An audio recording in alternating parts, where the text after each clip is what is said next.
Oi, gente, Mucuyu, Colofé, Mutumbá, Ore, Mojuba e toda a ação de respeito a nós, povo de matriz africana. Passando com vocês aqui hoje para matar as saudades, espero que estejam todos bem e também estejam bem todos aqueles que estão ao redor de todos vocês. Gente, para falar de uma coisa muito complicada, que está sendo o desequilíbrio emocional, o desequilíbrio periférico de todos que estão se encontrando no período de quarentena. É muito importante a gente entender a diferença sólida entre solidão e isolamento. A solidão, gente, é um período extremamente benéfico, onde faz você pensar, refletir, se entrevistar e entender para onde você está indo. Estar em solidão, muitas vezes põe na frase, estou solitário, estou em solidão, estou sofrendo, porque na grande verdade, o vínculo do sofrimento da solidão é o encontro consigo mesmo. Dentre os maiores problemas que nós possamos ter na nossa vida, nós temos um mecanismo muito complicado, que é um boicote de fuga que o nosso corpo tem, que nos faz nortear ali, seguir um fluxo como se fosse uma manada, seguindo um fluxo com todos ali ao nosso redor e deixando de fazer a tão importante entrevista interna. Então, nesse período, eu não consigo entender o que é solidão, o que é isolamento. A solidão, como eu falei, é um período benéfico, extremamente importante, onde a gente possa se entrevistar, se encontrar, se refazer e entender o norte da nossa vida. É necessário que diariamente a gente faça uma entrevista com a gente mesmo, para a gente saber o que a gente está fazendo, como fez, por que fez, e entender o que nós queremos ali na frente. E principalmente, além de entender se a trajetória que eu estou tendo vai me levar até onde eu pretendo chegar. E o movimento da solidão, que é extremamente necessário, é bem diferente do isolamento. O isolamento é uma medida protetiva para que a gente possa ter uma consciência solidária de não contaminar outras pessoas, de não nos contaminarmos, até porque o nosso sistema de saúde não tem suporte suficiente para que a gente possa, de uma certa forma, ser bem cuidado ou ser bem atendido, até porque é tudo muito novo. E a novidade é a palavra-chave da história. Quer coisa mais nova que você conviver com você mesmo? Existe um ditado que diz que nós vemos uma rotina de bando, né? O que é a rotina de bando? É uma rotina repetitiva. Nós nos acostumamos a ter que estudar para chegar em algum lugar, porque se não foi o outro que me ensinou, uma ideia que eu tenha é muito mais criticada do que uma ideia que o outro me ensinou. Então nós nos acostumamos a ter um bom trabalho, onde nesse trabalho eu quero ter o mínimo de esforço possível, o maior tempo de lucro, e ao chegar em casa, eu quero minimamente não me aborrecer, não me estressar, não me desgastar, porque eu efetuei um dia completo como ser humano. Então, quando a gente tem uma rotina de bando, a gente não se dá conta que a gente tem uma vida narcisa. As coisas precisam ser de acordo com a premiação, a coroação que eu mereça. Eu mereço o melhor descanso porque afinal eu trabalhei demais. Eu mereço o melhor salário porque eu faço melhor que o outro. Na grande verdade, essa rotina de bando, ela não deixa que a gente perceba os nossos cantinhos de bagunça. Por que que entre as ordens da prevenção do Covid é higienizar as mãos, é higienizar a casa, é manter tudo limpinho, porque com a sequência rotineira que a gente tem, a nossa rotina habitual, não nos permite olhar para os cantinhos que não dá para lembrar que atrás da televisão eu não passei um paninho. Eu vou pegar minha estante de livros e talvez, será que eu vou higienizá-la? Porém, quando a gente fala da higienização, da organização da limpeza, a gente pode até falar como exemplo de um movimento que os romanos tinham, que de 5 em 5 anos chamado lustral esse movimento. É até engraçado que o movimento lembra do lustrol, lustramóvel, essa coisa toda assim. E o lustral era o quê? De 5 em 5 anos os romanos paravam, higienizavam, limpavam, organizavam tudo que estava com menos uso ou com uso nenhum. E dentro da nossa rotina, não é normal a gente parar, sair do fluxo para poder entender se nós valorizamos tudo o que temos ou se tudo que temos no atual momento nos é necessário até muito a mais do que precisamos. Até pela seguinte questão, gente, Não é normal que a gente pare de manhã cedo para se perguntar como está a nossa rotina de excessos. Nossa rotina de bebidas, comidas, de xingamentos, de estresse, até porque o estresse ele é rotineiro, é normativo da vida. O estresse não é feito como um movimento somente de aborrecimento. O estresse ele trata de tudo o que você não atingiu ou de algo que vem incomodando você no decorrer da sua vida. E o maior estresse que pode ser gerado no período da quarentena, que eu acho na verdade é o maior benefício, é readministrar uma rotina que um dia foi perdida na nossa vida, entendeu, gente? A gente precisa conferir todos os dias a nossa rota e entender se essa rota está sendo bem integrada, se o nosso norte, se a nossa bússola está funcionando. Por quê?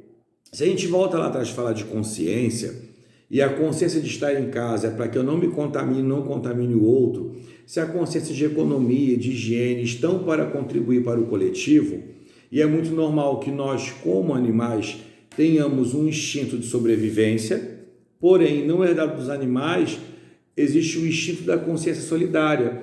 Por mais que eu não tenha um gesticular de um socorrista, ao mínimo movimento de uma pessoa caindo no chão, mas eu vou gritar, sinalizar, olha, ela caiu aqui no chão, até mesmo porque eu almejo que alguém faça ali um serviço, se não for agradável para mim ou se não for da minha capacidade. Porém, no momento onde há o choque do contraste da nossa rotina habitual com o isolamento, a gente começa a confundir que o isolamento é uma medida protetiva e o isolamento ele nos causa um apavoramento, um choque, uma tristeza, porque o isolamento nos coloca na pior localidade que nós podemos ter, que é o encontro com nós mesmos. E encontrar com a gente também é desagradável. É muito normal você saber quando uma pessoa está solitária, que ela liga a televisão, ela liga o som. Hoje é muito normal ver pessoas vendo um programa de televisão, ouvindo, e no celular falando com outras pessoas, às vezes comendo no celular, vendo e almoçando. Então nós precisamos criar repetitivamente fuga de nós mesmos. Afinal, conviver consigo é entender a si mesmo. E se eu entendo a mim, eu posso entender o próximo. Mas é um movimento que a gente não vem fazendo. Então, dentro da obrigatoriedade, gente, desse questionamento direto, de entender o que é a solidão e do que é o isolamento, a gente tem que entender que o maior benefício que a quarentena pode nos ofertar é o reorganizar, entendeu? Reorganizar suas metas, reorganizar os seus projetos, até porque muitos que estão passando por tristeza, melancolia, ansiedade ou desgaste, estão porque no momento parado, foram tirados de suas rotinas, não conseguiram ter nada para se ocupar, afinal, o ser humano que já tinha problemas com normatividades anteriormente, normativo é trabalhar, compor, se organizar, ser honesto, vai ter problema com o isolamento na quarentena, afinal ele veio de uma desorganização. Não tendo identidade própria, não tendo o domínio do seu eu, ele praticamente não tem o que cuidar, ou não cuida do que é seu por si próprio, porque é extremamente desagradável mexer naqueles sentimentos que já estão acumulados e que já estão com outras camadas por cima. Existe uma história que fala do cantinho da bagunça e diz que toda pessoa que tem um cantinho de bagunça, uma gaveta sem arrumar, é um reflexo eminente de alguma coisa sem resolver dentro do coração. Portanto, gente, é muito interessante quando a gente entende a diferença entre a solidão e o isolamento, que a gente entenda que nós temos um mecanismo automático de sabotagem, de boicote, que nos ajuda a fugir, entendeu? Nós nos tornamos membros de um fator repetitivo e nos tornamos repetidores de um movimento em bando. É muito mais fácil repetir e esperar que o outro me diga para onde eu tenho que ir do que, de uma certa forma, eu ter que criar uma nova rotina, que seria essa filosofia geral dessa questão de pandemia. Perante ao contraste, a consciência. Se eu me encontro num momento que eu não entendo, que eu não compreendo, que eu não sei onde vai chegar, eu tenho que ter a consciência de obediência, de organização, de minimalizar as coisas, de entender que eu posso reinventar alimentos, rearrumar a casa, reorganizar a finança e no gesticular de solidariedade, às vezes poder doar para uma outra pessoa um pouco do que ela não tem. E um pouco, talvez, do que a minha capacidade fez com que eu conquistasse perante a consciência do entendimento de quem eu sou. E dentro, gente, dessa entrevista interna, para a gente poder fugir dessa rotina de bando, ou fugir do que a gente chama de rotina habitual, é preciso que algumas perguntas sejam feitas. Eu não sei se você já se perguntou, quem é você para você mesmo? Qual a sua importância para você mesmo? Qual o compromisso para você mesmo? Às vezes, muitos que estão agora desesperados, estão desesperados por quê? Por não terem uma rotina habitual de acordar de manhã, se cuidar, de se preservar, de ser mais humano, mais gentil. Ao ser retirado de uma rotina que era existente, como aquela que eu falei anteriormente, fica sem papel. E a quarentena ela nos proporciona, um movimento muito legal, que é sair do palco, deixar de ser o protagonista ali daquele espetáculo e vir para a arquibancada e poder se observar e entender aonde estão os seus pontos mais positivos e mais negativos, encontrar com eles, tentar solucioná-los ou, de certa forma, deixá-los um pouquinho de lado e transpor a tudo que você vive de falta de responsabilidade para com a sua vida. Em geral, as questões de falta de ar, de ansiedade, de nervoso, de insônia, está porque, dentre a nossa pandemia, a maior epidemia que a gente já vive é a epidemia do estresse, do medo e da ansiedade. Eu já falei que o estresse ele é um movimento contrário a tudo que nós fazemos e não dá certo, gera um estresse, ou é um movimento do que eu almejo fazer e não tenho a capacidade. O medo e a ansiedade, eles têm aí fases objetivas e subjetivas. Eu posso ter um medo de atravessar uma rua e morrer atropelado, mas eu não posso ter uma ansiedade de não sair de casa e não atravessar a rua pelo medo de morrer atropelado. Esse seria um medo subjetivo. Então, na grande verdade, a coerência que a teoria do impacto nos traz, que é a coerência da consciência, é a consciência sobre os nossos excessos. É muito normal no período agora da pandemia, a gente está vendo todo mundo digitalmente falando, postando sobre bebida, churrasco, comida, receita e reclamações. Reclamar é clamar de novo, né? Então, o que eu estou reclamando agora no período da pandemia, por consequência, já venho reclamando antes. Comer em excesso, beber em excesso, gera um prejuízo que é um caminho de transformar a ansiedade numa depressão, no começo de depressão. Porque a sanidade da nossa falta está em pontuar os nossos limites. Pontuando os nossos limites, nós sabemos até onde nós podemos ir. Então, quando eu bebo demais para suprir uma necessidade, quando eu como demais para suprir uma necessidade, quando eu reclamo demais para demonstrar a minha necessidade, eu só estou pontuando as faltas, mas eu não estou, de certa forma, pontuando as necessidades de modificação que eu tenho que ter para comigo mesmo. E como é que fica, gente, as nossas pontuações perante os nossos excessos e negatividades? Como estão os seus excessos? Porque sabia que é muito normal a gente entender, às vezes, que muito do que a gente vive não era o que era necessário para a gente, né? É muito normal, a maioria dos filósofos, psicólogos, dizem que nós temos que, ao final do dia, nos entrevistar.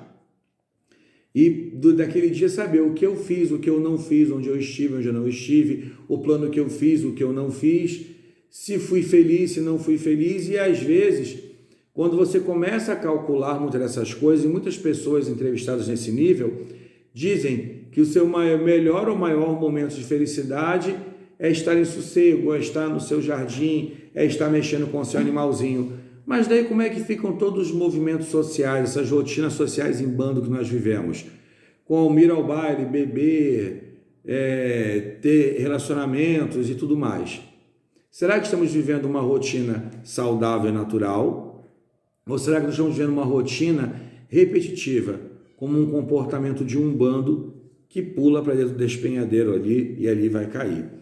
O que nos salva, gente, desse fluxo de manada é, dentro do isolamento, entender que o isolamento é uma medida necessária para nos proteger, que a solidão é um sentimento, um momento necessário para que a gente possa se reavaliar, que encontrar a nós mesmos, praticamente, é encontrar com o nosso maior medo, e que fugir do mecanismo de sabotagem, de boicote do nosso encontro, porque é muito normal que nós tenhamos que criar mecanismos.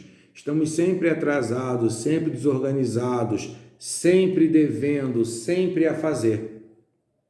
Então, portanto, já é muito normal que nós não conseguimos construir uma rotina diária e que nós não tenhamos picos de produtividade e picos de reatividade e picos de inteligência. Afinal, inteligência, lá na verbalização latim, na sua composição, ela fala de escolhas, de melhor escolher. Então, quando a gente tem uma rotina de atrasos e é colocado dentro de um período que é um reorganizador de rotinas, e eu consigo me colocar a reclamações, é a teoria do montinho de bagunça, ou do cantinho da bagunça. Tudo que está ao nosso redor, que está bagunçado, se remete às nossas memórias e lembranças. Afinal, estando nesse período de pandemia, é muito normal que o superego não consiga conter o que seu ego diga. Então, todas aquelas reclamações que um dia ficaram abafadas, elas podem vir para fora. E, às vezes, o simples confronto ou o contraste de arrumar uma gaveta, de ter que ficar em casa, de não seguir um fluxo rotineiro, faça com que você se pergunte quem é você, qual o seu fluxo e onde você almeja chegar. Eu espero que nós possamos criar, gente, um mecanismo de inteligência e não um mecanismo de caos.